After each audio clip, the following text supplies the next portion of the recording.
So last class, I was having trouble with my computer and Excel. Hopefully it will not be an issue.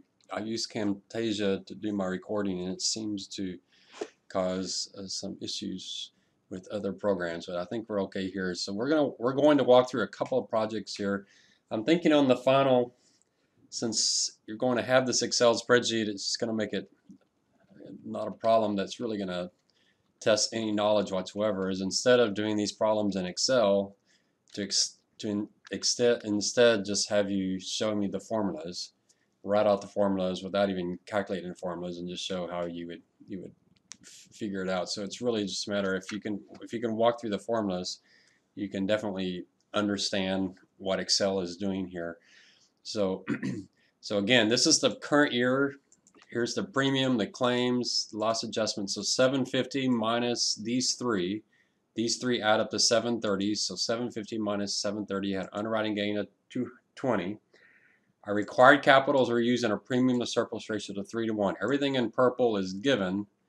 In the problem, you've got to figure out everything else. So our required capital, if we have a premium to surplus ratio, which means that's how much net worth we have, so we're looking at return on capital, then we take the 750 divided by 3, and that gives us 250. And so what we're going to do is we're going to take the next year. That's what we're pricing for. We're trying to figure out this number here in green.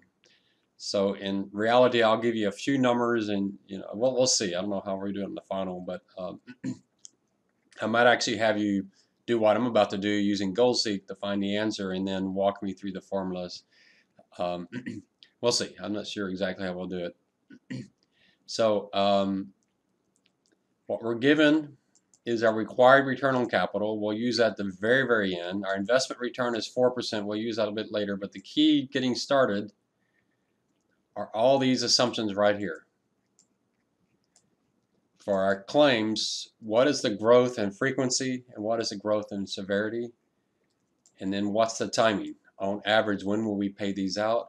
For LAE, what is the frequency? What is the severity growth? I have them here exactly the same as claims. That's not always the case. Claims will be influenced by medical costs, body parts, car parts, salaries of repair people, whereas here this is more legal lawyers and adjusters. But here in my assumption, I made them the exact same growth rate. And I gave the same claims timing, which makes a little bit of sense. The LAE tends to be backloaded, so it might have a longer period of time. Who knows? Claims, it depends if it's auto or homeowners. And expenses will grow at 4%, and about a half year. Some of the expenses are more front-end loaded. So it tends to be a little bit shorter because you have policy service and things that people do throughout the policy term, not just to file a claim. So anyway, those are our assumptions. And so how do we get to next year? Well, the $500 is going to be taken to next year with this formula. We're going to take C3, which is this year's claims, current year claims, and multiply it by 1 plus the growth in frequency, which is 3%. You see that in cell C18, times 1 plus the growth in severity. So just think about that. It's very straightforward. The reason we're doing 1 plus in parentheses times 1 plus, there is some combined growth here. They influence each other, and so we don't want to just take 1 plus C18 plus C19. We want them to be somewhat, they grow each other because each influences the other.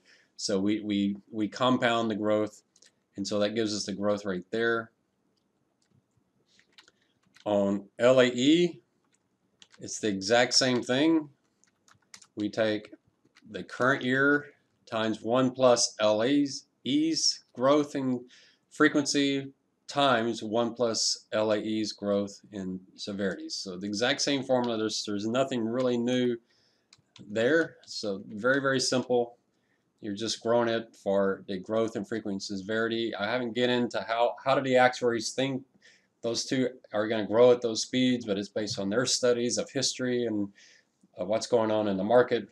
Obviously, right now, some students are thinking about doing COVID-19 and its impact on industry. One area they should definitely talk about is the impact of COVID-19 and people driving less frequently, my insurer is paying a big dividend to reimburse us for our auto insurance because their claims are so low because people aren't driving. So that's a big impact of COVID-19. People just are not driving to work. They're not driving much at all. The highways are much less congested, and so claims have come down. My company is paying, my insurer is paying over $500 million back to its customers. So for me, it'll probably be about a 20% rebate over the last 2 months of premiums. Then on expenses, expenses are a lot easier. On expenses, we just take the current year's expenses times 1 plus the growth in expense. There's only one number there because we don't have a frequency and severity when we talk about expenses. So that gives me numbers. Now, whatever the premium is, we'll change the premium, but in Excel, once we change that, we'll update everything else. So our underwriting gain is just going to be whatever premium is loaded there, again, minus these three numbers. All right, so that's very, very straightforward. Then what we got to do is figure out this 535 is a number in the future. It's a future number. We want to know what that number is today. And so what we're going to do here, I'll put that off to the side there. So what we're looking for here is we want to take that forecast of next year's claims, that's what that 535.60 is, divided by 1 plus C16. C16 is our investment return. We're expecting a 4% investment return. So we want to divide it by 1, I have two parentheses, 1 plus C16 investment return raised to the C20. The C20 is at 0.75, which is essentially, we can say it's going to take us 1.5 years to pay out our claims, but on average we'll pay them out in about 0.75 years. So it'll take us 18 months or 1.5 years to pay everything out in total, but they're spread out evenly over the 18 months, so on average it's about 0.75 years, which is not an unusual one for an auto rider. This is pretty common for auto insurance. Homeowners will be a little bit longer, especially if there's a major catastrophe. It takes a lot longer to rebuild houses than it is to fix cars, but it's not going to be 10 years, 20 years. Now, if we're doing a long tail line like asbestos and general liability, then that could be multiple years. But here we're trying to see what is that 535.60 in today's terms. Because we are going to pay that out, but we won't pay it out. And so what we're saying here, and this is really, really important, is we're going to pay out 535.60, but in today's dollars it will only be 520.07. So the difference in those two is going to be what our investment income is. That's the float. The future value of our claims, or the kind of undiscounted value of our claims, minus the present value of our claims, is what our investment income is going to be. We're going to do the exact same thing. We're going to do the exact same thing with the LAE. You'll take your, oops, sorry, wrong column. We'll do the exact same thing with LAE. We'll take our next year forecast and divide it by 1 plus the investment rate, that 4% raised to the 0.75, the exact same thing. So this problem seems complex when you first look at it, but you're doing somewhat the exact same thing over and over again. And then guess what? With expenses, the exact same thing. So you just do the exact same thing 3 times there. And so if you sum up the undiscounted values, this column right here, and you sum up the discounted values, that difference is 2136. That 2136 is essentially your investment income.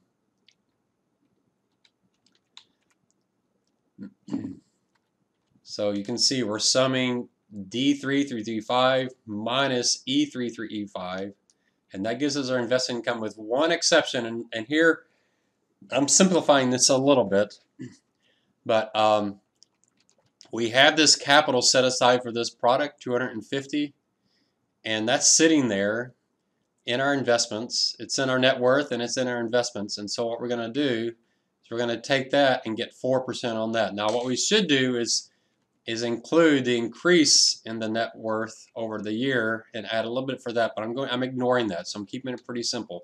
So investment income, you look at the formula here for investment income, it's probably the most difficult of this whole thing, but it's the difference between the undiscounted value of the claims, LAE, and expenses minus the discounted value of the claims, LAE, and expenses, plus the beginning net worth requirement, which is the last year's net worth requirement, times our investment rate, and that gives us an investment income of $31.36. So our underwriting gain was $1.49 or whatever. We don't know what it is because we don't know what the premium is yet. And so our net income is you just add the underwriting gain and investment income, you get net income. You notice we're ignoring taxes. Taxes is something that you would adjust for, but we're ignoring that. Required capital is going to change depending on what our premium is, but right now I've got that number in there, so that's just going to be the same thing. It's our 3-to-1 premium ratio. Now we're not going to do return on equity. We're not going to do net income divided by net worth. We're going to have a slightly different formula. First of all, instead of net worth, we're going to take net income over average net worth. And so that's what this next function is. This next function is we just take the two net worths and divide by 2, and that gives us average net worth. And then the next adjustment we're going to make is we're going to look at the change in net worth. Net worth requirement went from $250 to $259.91. So this is something I do. Not every insurance company does this. It was real big. It was a big deal at USAA. But if this product, because it's growing, is increasing our net worth requirement, we're going to say, you know what? We don't want to take net income divided by average net worth. We want to take net income minus the change in required capital, because that increase in required capital is actually a detriment. It's not really true. It's almost a free cash flow type of view. It's the net income, but net income available that we could distribute to our owners in dividends, but we can't distribute the extra $991 because that growth in required capital is essentially income we have to set aside to protect this business. So essentially that's what we're doing here. So if you look at this formula, it's just taking the change in the two net worths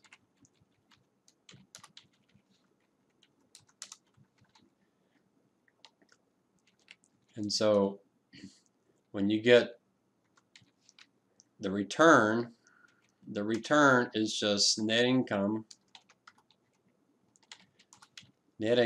minus the change in net worth.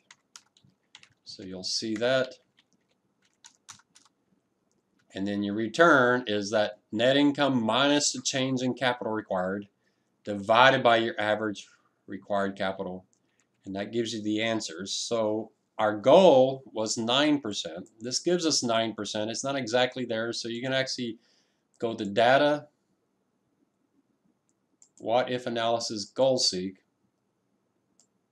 and you want this difference right here to be 0 by changing net worth. What this difference is here is simply taking the difference between 9% and 9%. Now multiply it by 1,000,000 just so you can get it as close as possible. If you just do the differences, they don't get all that close. So this is the cell, and I even have a little instructions there to get you the right answers. So 797, 779, 779, 72 will be exactly what this firm needs to make 9%. What they'll actually file with the state is their premiums going from 750 to 779, 72. They'll actually file a 3.9% increase in premiums as they're required, what they need, and the state either will approve that or not approve that. Some states, it's very simple. Remember in Texas, if you're within, so nothing else is needed. In Texas, if within the regulatory band. So you have a band, you have a range. As long as you're within that range, you don't have any, and the band is high and low. So even if you want to be lower than that band, you'd have to get approval. But as long as you're within that band, you're approved. In a state like California, it's very, very frustrating. In California, they may take forever to approve this. They may come back with questions. I remember the state of Washington coming back with questions on how I was using the capital asset pricing model. They wanted more input. And that delays, regulators aren't moving fast. They got a lot of insurance companies that are all following pretty much at the same time. They're slow to getting back. And so you need this premium on January 1 of 2021, and the state's coming back with more and more questions and are approving it. And then January comes around and you haven't gotten your approval. So what you can do is you can go ahead and start charging the higher rate, but then if the state disapproves your premium increase, you have to refund those premiums, whatever rate. So if they approve $760, but they don't approve it until March of 2021, then you have to go back and refund that extra $19.72 to your policyholders. So it is frustrating for actuaries.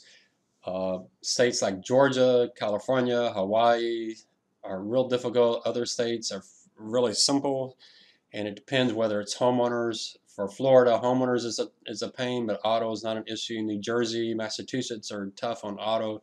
So it depends. The actuaries, if you're an actuary and you get into being a pricing actuary, you will know your state backwards and forwards.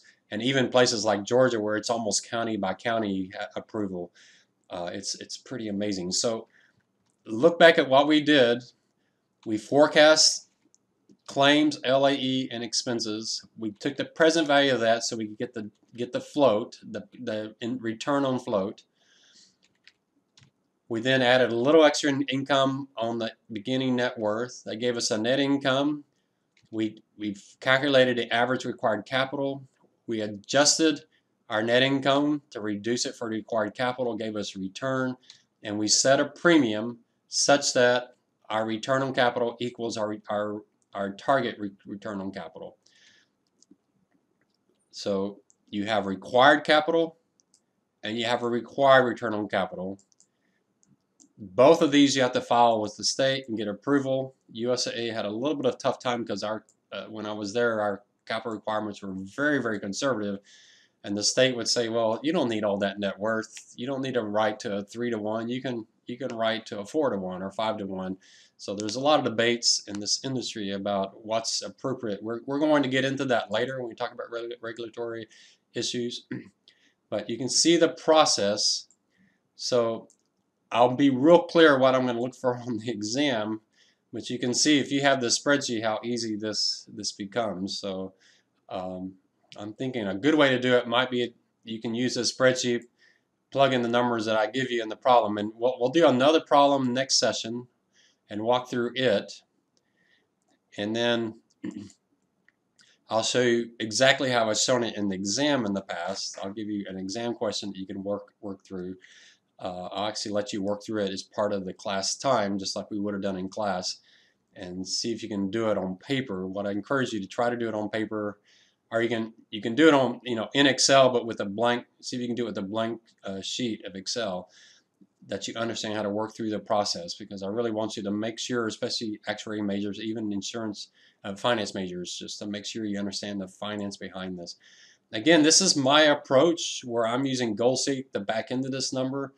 Actuarial majors, when you do this on the exam, there's actually formulas that give you this number.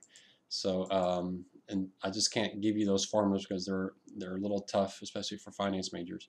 So anyway, there's what we need to get through today. So next session of this class we'll work this second problem, and we'll talk about what the firm can do if they can't get this approved, and then we'll work through an exact exam question.